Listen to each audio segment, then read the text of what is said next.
Let's jump right in. So with Team Special Forces, who is the first ranked team in the Supremacy League right now, jumps out to a 1-0 win over Fleet of Fog. Pretty convincing win last game. This game should be kind of interesting because the Tashkent, which is the Tier 8 Russian destroyer, is not known for being relatively strong. It could win some 1v1 battles. I mean, just purely guns if both are spotted. The Tashkent does have the DPS to take out a Benson, but the thing about the Tashkent is it's very high detectability, and it's going to be spotted from a long ways away, which is a huge downfall for the Russian line. So the main thing we see on this is going to get wrecked by a trash can. We'll see. We'll see.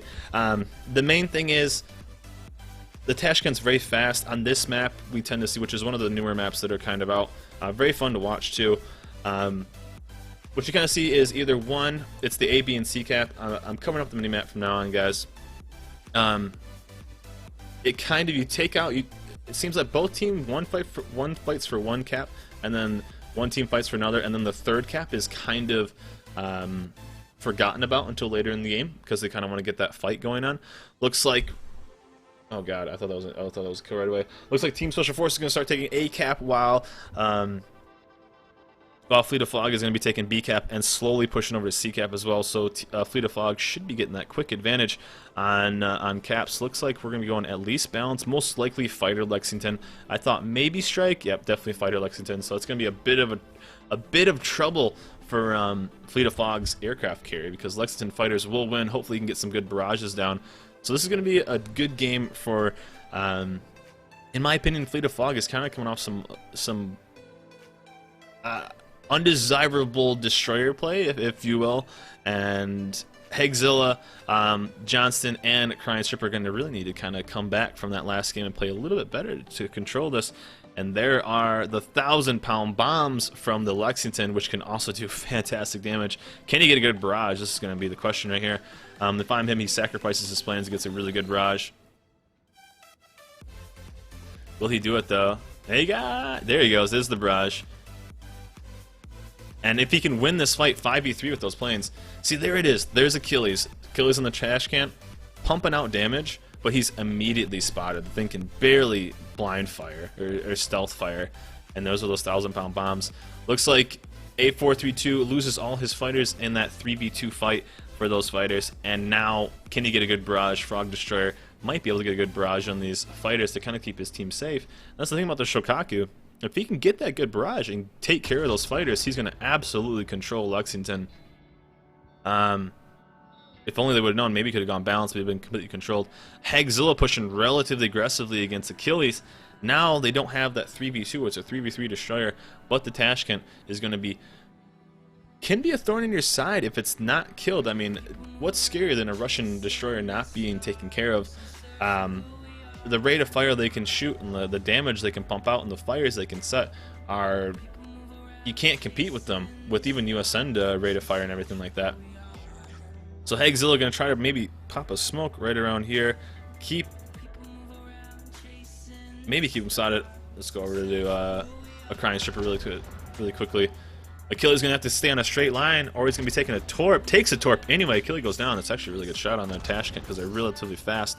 Hegzilla, if he can get a fire on Achilles, that would be absolutely massive. He looks like he has no repair. Was taking some damage. If he does get a fire, though, he's going to probably have to have that stick on him. There's those 1,000-pound bombs. And let's go back to a Crying Stripper and see if he's got a bit of trouble near him.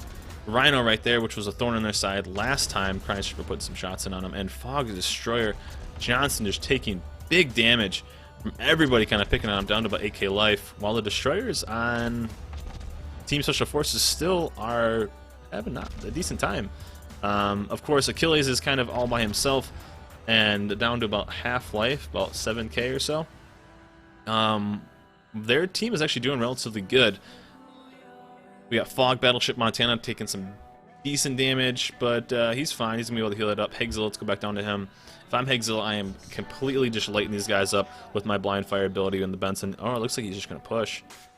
This is that aggression they needed, because he's going to be able to spot him from a long ways away. Those are the torps from the Tashkent. Almost actually snags him. Got really close there. Let's see if Hagzilla can push this. This is what they should have done last game. In my opinion, this is what they should have done last game. They should have pushed those 2 destroyers to the 1, taken them off the map, controlled those caps. They're doing a much better job this time. Looks like the Team Special Forces will get B cap.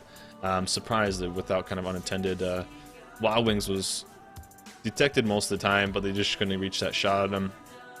And actually, let's jump over to Fog Destroyer Johnson. He may have a good run on this lone Amagi. This lone flanking Amagi. He's got to be careful because I remember seeing one. 6.4, 5.8. I assume he will be spotted then. Most likely as a 15-point captain. Torps are about to be in, and he's about to be spotted. And he's definitely spotted by this Amagi, Snoop Duck. Smoke is going up. He's got to be careful. I remember seeing one destroyer there. Secondaries are in. Oh, big hit. I don't know if that was him or not. Down to about 3k life, and he's got to be really careful. That Amagi has so many guns, and the ability for him to keep pumping out damage on this destroyer and maybe taking him out of the game. 3k life with an Amagi barreling in on you. What do? Do you run? He sends both salvos in. It's not going to... he's going to need to, what, hit 4 or 5? Smoke firing. If I'm him, I do not fire a single shot and hope and pray to RNGesus, pray to Gaben that he takes all these torps. He may take 2 of them, actually. Let's see if we can get there in time. He's going to take 2 of those torps right on the front. Decent damage. Goes down to about 30,000, and from there, you know he's going to repair, taking some extra little damage right there. From there, that's when you start stealth firing, but that's going to be a broadside Amagi going full speed now. Shots are in for Destroyer Johnson. Down goes Destroyer Johnson. Snoop Dogg didn't even care. Didn't even care. He said, I'm going to wait for you to launch your torps. Good job, you did it, and now you're dead. Looks like USS Adidas down to about, what, 24,000 life. Hagzilla still wasn't able to find that destroyer. D-Bob down to about 9k life. Looks like Exodus is down relatively low too. They have the ability to maybe pump out some damage here. Now we got Fog. Adidas has got to be careful. He's perfectly broadside to Snoop Duck, and Team Special Forces still has a Benson that's unaccounted for. Let's go to Kongu really quick. That's Montana. And Snoop Duck is smart. He's shooting at the broadside. Down goes D-Bob. So there you go. First battleship down for Fleet of Fog, and they take down the first Special Forces. Bad shot. Unlucky on that one. Broadside about 2 kilometers and gets no damage from him. Oh, monster shot in from Snoop Duck on Fog Battleship Kongu. Pretty bad luck for there. He may be able to get this shot on him and take him out, though, but that had to at least been a triple Citadel. I do not know why he dropped there. I would have dropped from the other side. Going to take probably at least 2 torps. You're going to need 1 Citadel. Man, monster hit on him. Down about 7k life each. Down he goes. Kongu pretty ravaged after that, though. Achilles down to about 3k life. Huge hit. That was such a big hit from from Snoop Dogg. Easily a 3 Citadel hit. And Tashkent right there, gonna be able to light this guy on fire. We know Kongu most likely doesn't have a repair from the Citadel fire, or from the secondary fire, sorry. But if he can't get the shot on Achilles, he's down to about 2,300 life. Get him off the map. But he's gonna be running away there. Let's go over the Hagzilla. Looks like he might be winning his fight too. Hagzilla down to about 1,800 life. He's got to get out of there. Rhino winning that fight between those two. He has the cruiser support. If I'm him, I try to go dark as fast as I can.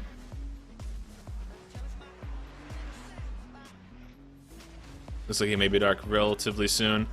Shots are in from the cruise off as well. Let's go to Fog Cruiser Yubari. The lone cruiser on the team, putting some shots in on his whatever he can see right now, trying to spread as much fire as he can, most likely hiding in his smoke. Exodus down to about 14.6. Big Citadel right there, about 6,400 life. If Fog Cruiser can get a couple decent salvos on him, they're down there, 1 cruiser on that side. Looks like another battleship goes down. Oh, D-Bob was down and Snoop Duck, so there we go. Pumping some AP. Perfectly broadside Exodus. He's got to get moving if he wants to, but if he, what do you move? You take the AP Citadels from the side, or do you turn broadside to the battleships? Which one's worse? And Fog Destroyer doing a really good job trying to get those as close as he can to the Kutuzov. And looks like Exodus is able to go dark as soon as he can.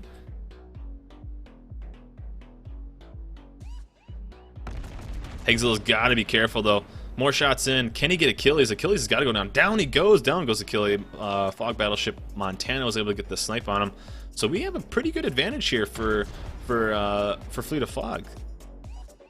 Only down one ship to the enemy's 3. They do control 2 caps. They're up by about 200 points,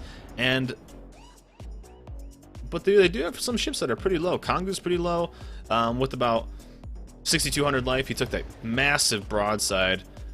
Had at least 2 to 3 citadels with a couple penetrations as well. Hegzilla relatively low. Adidas going down. Let's go over to Adidas if we can. Looks like Adidas might be on fire. But if they can get Fusionu down, and Adidas is getting relatively aggressive here. Fusionu down to about 11, 12,000. Big damage on Nermond as well. Nermond pushing a B cap, trying to hold it down. Looks like he might be taking some torps. Oh, big torps from a Crying Stripper. Down goes that. They have the battleship advantage. Time for them to just start pushing. Fusionu going to be going down relatively quickly. Down about 9k life. Shots in from kind of everybody. 7,500. Hegzilla, Fog Cruiser, everyone putting as much damage as they can on him. 6,700. It's only a matter of time. You know he's on fire. Looks like Exodus is over there too. Ooh, Rhino gets the Fog Cruiser Yubari with a torpedo as well. Fusionu going down. Hegzilla putting as many shots as he can, trying to get him back on fire. Can Team Special Forces hang on to Fusionu down to about 800 life? Down he goes. Exodus right behind him though with about 3,300 life. Not too much he's going to be able to do. Hegzilla trying to hold on and just keep pumping down damage if he can. So we know both destroyers are in that bottom area right there. There's Wild Wings right there with Hegzilla. Let's go over to Hegzilla. Huge torps, boys.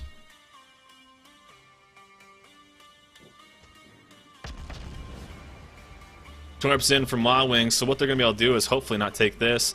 If he can put as much damage as he can on Wild Wings and keep him off the map.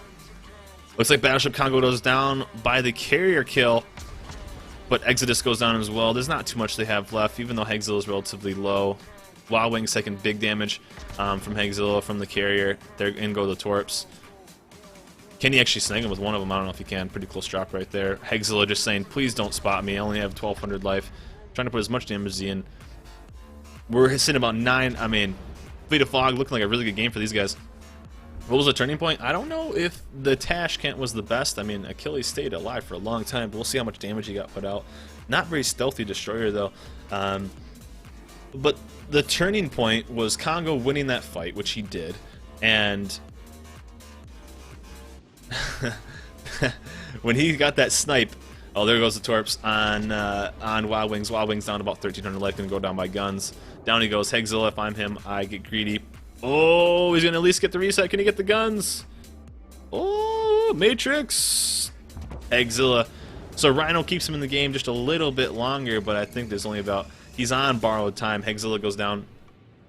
If on these guys, let's go back to the Yamato. Montana with the hat trick, just pushing the cap, taking his time.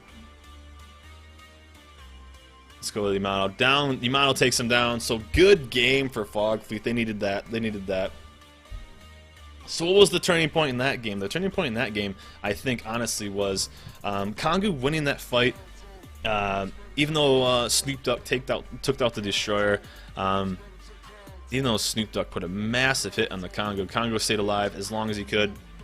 They were able to get that battleship advantage and slowly start taking out stuff. They got some big hits on Achilles, held down as long as he could. Exodus took some big shots. Just able to keep that ship advantage, get up there, and really just slowly just start marching them down, you know. Getting that kill, although one of their battleships only had about 10k life after that, even with the repair, you have that ship advantage, and if you can keep your big North Carolinas and your other big health pool ships in front able to tank that damage, even though an Amagi with, let's say, 10,000 life is still able to pump out big damage against all those enemy ships. So really good job on those guys to kind of keep their lower life ships alive for as long as they could. I mean, it would have been, I wonder what would have happened if Snoop Duck got that one shot. Snoop Duck was about half life after that and put at least a triple citadel into the side of Kongu, which was almost full life. Kongu, I guess, would say kind of got robbed on that shot. He bounced, I think, on a full broadside from about 2 kilometers, even though the other Amagi was relatively angled. Did about 3k, I think, and then received almost maybe a 50,000 damage hit. Who knows if he would have got that one shot, then he would have been able to completely flank the enemy team with, you know, about half life. Would have been able to really stir it up. Like, interesting that they went with the Tashkent. I don't know if they'll stick with it, unless that's the only destroyer Achilles has. If so, then Achilles went down a really weird destroyer line first. He shot too short. Oh man, unlucky, unlucky. 2 kilometers though. You got that improved battleship dispersion as well. Fog Destroyer doing a really good job of controlling the sky. He got that really good barrage and was able to kind of save his team from the first wave of those 1,000-pound bombs from Lexington. A432 got some more plane kills this round in the fighter. I don't know what he kind of takes going into the third game. First round he played fighter Shokaku. This round he played fighter Lexington. I don't know what he controlled. He did get the kill though, and 1,000-pound bombs can be a huge pain in the ass for any team, but he's got to win that fighter. Whoever wins that fighter, the 3 fighters from the Shokaku versus the 2 from the Lexington, if you win that first fight, you're going to have such an advantage for the rest of the game because your reloads are going to time up better for the next round, because not only you're going to be able to then attack the entire offensive fleet, you'll be able to reload and get ready for the next group. So we'll see going into the next round. Fleet of Fog tying it up though, which is a really big win for those guys. Being tied for 5th, taking down. Oh, Team Special Forces still won. Shot too short. Unlucky. Never lucky. Fleet of Fog going 1-1, tying up the series at 1-1. Remember, guys, this is best of 3. Best of 3 gets the win.